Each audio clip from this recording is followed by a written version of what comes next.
Assalamualaikum warahmatullahi wabarakatuh. Masya Allah tabarakallah. Terima kasih ya teman-teman sudah datang di rumah Aura. Semoga semuanya dalam keadaan sehat dan selalu bahagia, amin. Nah teman-teman, ini kegiatan saya setelah sholat maghrib. Jadi saya tuh mau berangkat ngaji dulu di aula atau dekat masjid di perumahan saya teman-teman.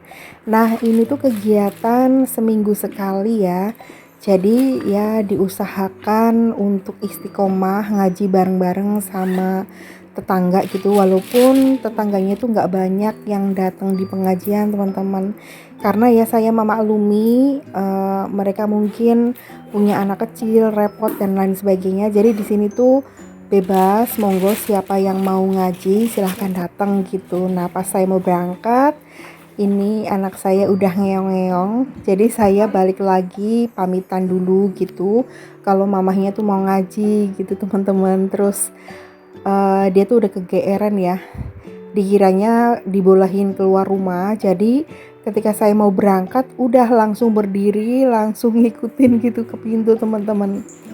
Karena Mas Dudul udah jadi kucing rumahan, jadi memang nggak saya bolehin setiap hari pergi atau keluar rumah ya, paling seminggu sekali aja, karena takut nggak balik lagi. Kayak waktu itu kan seminggu dia kabur teman-teman, nggak pulang-pulang, jadi sayanya malah kepikiran, nangis-nangis. Pokoknya memang kalau pecinta kucing bisa ngerasain ya rasanya kucing pergi nggak pulang-pulang gitu. Dan ini suasana malam hari di perumahan saya ya teman-teman. Nah saya ngajinya di aula ini nih teman-teman, jadi tidak masuk ke masjid ya, hanya di aulanya aja, karena lebih terang, terus supaya nggak gerah juga. Sebenarnya di masjid juga ada AC-nya, cuman karena yang ngaji tuh nggak terlalu banyak ya teman-teman. Terus pokoknya lebih nyaman di aula gitu deh pokoknya. Dan itu saya kaget ya. Tak pikir tuh ada apa gitu putih-putih ya nangkring di sini.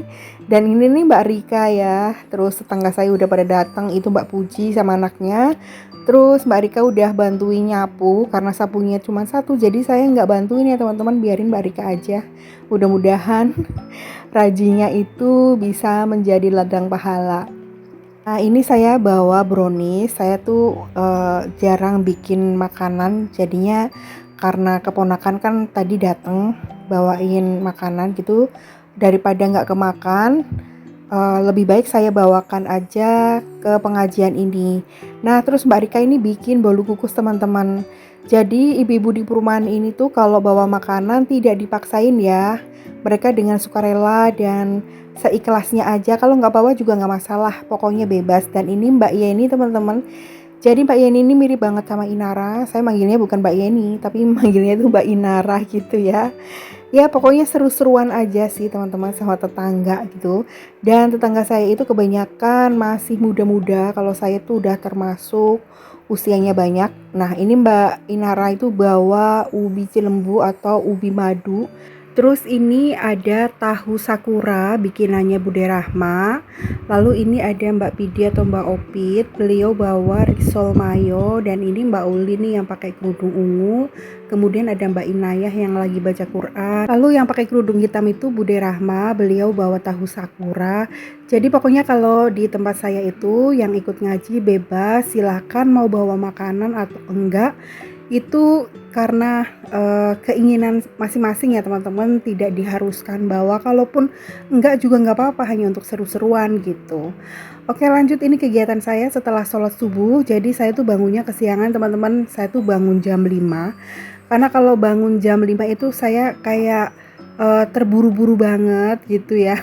Tapi saya sempatkan untuk bikin video mumpung lagi agak rajin. Biasanya kan kalau lagi mager atau lagi nggak semangat bisa berhari-hari nggak bikin video ya teman-teman.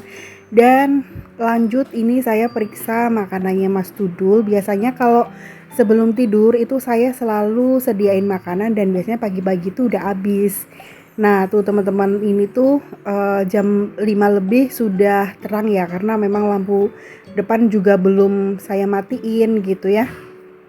Langsung aja saya bukain kordenya ya teman-teman. Untuk jendelanya itu nggak saya buka, takutnya anak saya itu nanti nerobos kabur gitu. Jadi udah ada jadwalnya untuk main itu setiap weekend aja. Takutnya nanti kalau setiap hari Mas Dudul kotor teman-teman, nanti dimandiin lagi gitu kan. Oke lanjut ya, ini seperti biasa setiap pagi sebelum saya melakukan aktivitas wajib banget untuk minum kopi sebagai doping.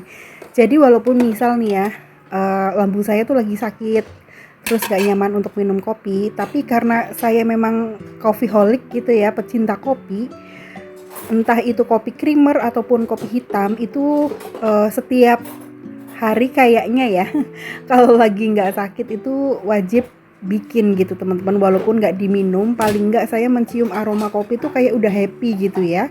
Aneh ya, perempuan itu biasanya kurang suka kopi ya teman-teman, tapi kebanyakan yang komen video saya tentang kopi rata-rata tuh ibu rumah tangga, katanya tuh memang sebagai penyemangat, sebagai mood booster gitu sama kayak saya.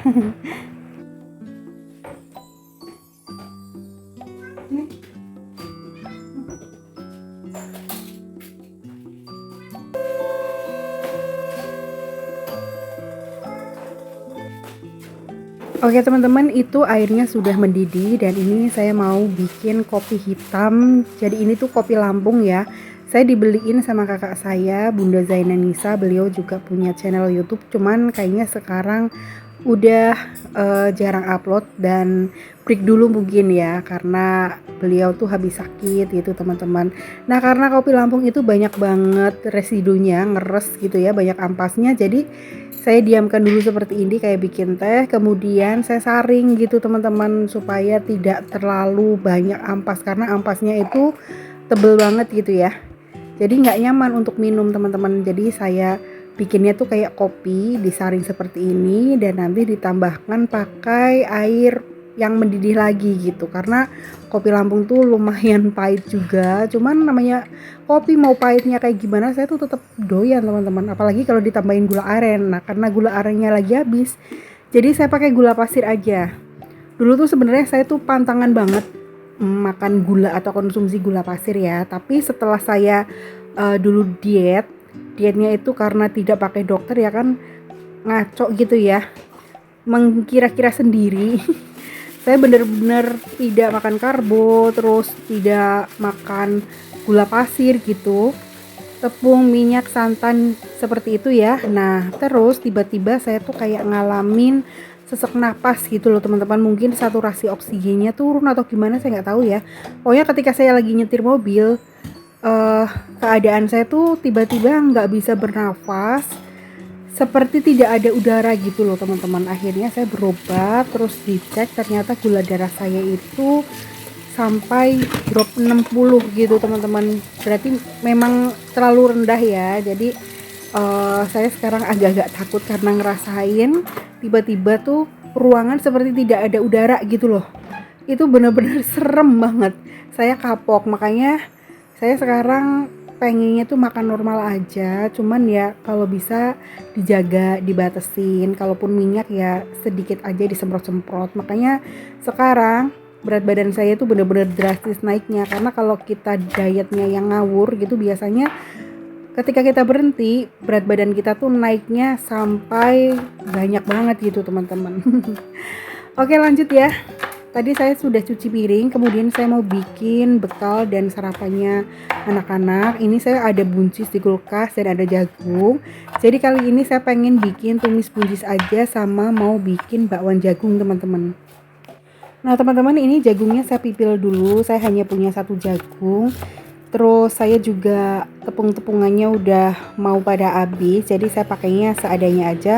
Kemudian ini saya iris korek api wortelnya ya teman-teman. Nah sebelum bikin bakwan jagung ini saya mau tumis buncisnya dulu. Ini saya ambil daun bawang, karena kalau bikin bakwan jagung gak ada daun bawang tuh rasanya kurang enak ya. Tapi daun bawangnya itu tinggal sedikit teman-teman, saya belum belanja lagi. Sekarang jarang banget untuk belanja ke pasar, saya belanjanya ke warung aja gitu teman-teman. Nah untuk bumbunya pasti udah pada tahu semua ya, bumbu dasar itu bawang merah, bawang putih yang diiris aja, kemudian tambahkan pakai cabai merah. Jadi kalau Mbak Tita tuh sebenarnya kurang terlalu suka pedes ya, kalau saya dan kakak tuh suka banget pedes. Terus buncisnya itu saya potongnya nggak serong-serong ataupun nggak panjang ya, saya sukanya potong yang kecil-kecil seperti ini teman-teman. Terus tambahkan penyedap, garam, dan gula. Nah, saya kalau tumisan itu nggak suka terlalu banyak minyak, paling 1,5 sendok gitu teman-teman minyaknya ya. Ya kira-kira aja gitu ya teman-teman, karena kalau tumisan terlalu banyak minyak tuh nggak nyaman aja di tenggorokan. Nah, untuk masak buncisnya itu nggak usah terlalu lama supaya tidak overcook dan rasanya itu masih keras-keras gitu teman-teman. Nah, ini tuh enak banget ya tumis buncis. Jadi saya hanya pakai buncisnya satu bungkus aja teman-teman, jadinya satu mangkok seperti itu. Kemudian ini saya tambahkan irisan daun bawang dan irisan cabai merah, lalu masukkan tepung ya teman-teman, ada tepung terigu, kemudian ini saya tambahkan tepung maizena juga. Jadi tepung-tepungannya udah pada mau habis nih teman-teman, saya belum belanja, bener-bener tanggal tua ya ini ya. Nah, kemudian saya tambahkan pakai kaldu bubuk ya untuk bumbunya, kemudian saya tambahkan lada bubuk. Udah seperti ini aja teman-teman bumbunya, kemudian masukkan air. Jadi dicampur-campur aja, kalau saya tuh nggak terlalu suka bakwan yang agak encer gitu, takutnya nanti nguyup minyak teman-teman.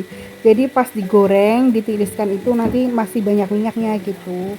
Jadi saya sukanya adonan yang tidak kental dan tidak encer, pokoknya sedang-sedang aja gitu. Apalagi kalau misalkan bakwanya itu dicampurin sama sayur, biasanya kan sayur suka keluar minyak, keluar air ya. Jadi sebisa mungkin tuh nggak usah terlalu encer teman-teman. Oke, ini siap untuk digoreng. Jadi gorengnya itu saya lebih suka bakwan yang gepeng-gepeng atau tipis seperti ini ya teman-teman. Saya tuh nggak suka bakwan yang bulat-bulat atau terlalu tebal, karena lebih suka bakwan yang kriuk-kriuk ya luarnya, tapi dalamnya itu lembut teman-teman, nggak keras, terus nggak benyek juga, pokoknya seperti itulah teksturnya. Nah teman-teman, saya tuh kalau bikin sarapan atau bekal memang seadanya aja, pokoknya nggak yang dipaksain harus macem-macem gitu ya. Kadang-kadang ada banyak stok bahan masakan, cuman eh kalau udah terburu-buru ya masaknya yang gampang. Nah simple, kalau gampang simple itu pasti tumisan ya, karena prosesnya nggak terlalu lama. Kecuali kalau kita bikin tumis kangkung itu agak lama proses metikinya ya. Karena kalau kangkung saya lebih suka dipetikin pakai tangan, karena takutnya kalau langsung diiris itu suka ada lintahnya gitu teman-teman. Nah ini saya masukkan ke plastik aja ya. Karena kalau di tempat makan Mbak Tita suka bilang jangan langsung di tempat makan aja bun, masukkan ke plastik aja gitu ya, supaya tidak terlalu kotor tempat makannya gitu teman-teman. Jadi ini tuh nggak ada estetiknya, pokoknya yang penting anak-anak bawa bekal udah gitu aja. Oke teman-teman, ini di siang harinya jadi saya itu manggil tukang. Ini tuh Mas Rohim yang biasa ngurusin rumah saya kalau ada apa-apa ya teman-teman. Beliau juga yang bikin dapur saya. Kalau kitchen setnya itu pesan tersendiri, cuman kalau untuk bongkar dapur lama dan bikin dapur baru itu memang Mas Rohim ini saya minta tolong ya. Kemarin itu kan ada berita ledakan dari septic tank. Nah kemudian saya tuh cari-cari lubang pipa udaranya tuh di mana gitu ya. Terus saya tanya sama tetangga sampai bener-bener gak bisa tidur. Katanya ada yang di deket got, di bawah garasi, ada yang ditempel di tembok gitu kan. Karena di tempat saya kok gak kelihatan. Akhirnya saya manggil Mas Rohim untuk benerin lubang septic tank ini teman-teman. Karena apa namanya, lubang pembuangannya ini diganti supaya yang bisa buka tutup. Jadi atasnya kan itu bisa diputar tuh, dibuka tutup biar gak susah. Dan saya minta dibikinkan lagi untuk pipa pembuangan gasnya gitu teman-teman, supaya saya juga gak terlalu overthinking gitu ya. Dan alhamdulillah pengerjaannya lumayan cepat ya, kurang lebih hanya 1,5 jam udah kelar nih teman-teman. Masya Allah tabarakallah, semoga semuanya dalam keadaan sehat, baik-baik aja, nggak ada halangan apapun ya. Jadi sebenarnya tuh ini nggak bermasalah, cuman saya pengen bikin baru lagi gitu teman-teman, yang lebih rapi dan lebih kelihatan gitu ya. Jadi kalau pas nanti ada penyedotan itu nggak susah bukanya, makanya diganti tutupnya gitu teman-teman. Jadi saya tuh udah sering banget pakai tenaganya Mas Rohim, walaupun rumahnya tuh jauh di daerah Gua Lawa teman-teman. Jadi jaraknya tuh kalau di tempat saya itu kan Purbalingga kota ya, kalau Gua Lawa tuh nanjak lagi yang arah ke Randu Dongkal gitu teman-teman. Tapi alhamdulillah beliau tuh gercep banget kalau saya mintain tolong, padahal beliau itu lagi kerja di tempat orang, dibela-belain izin untuk benerin lubang septic tank ini teman-teman. Masya Allah, alhamdulillah. Oke teman-teman, sekian dulu ya video saya kali ini. Terima kasih banyak sudah menonton. Sampai ketemu. Wassalamualaikum warahmatullahi wabarakatuh.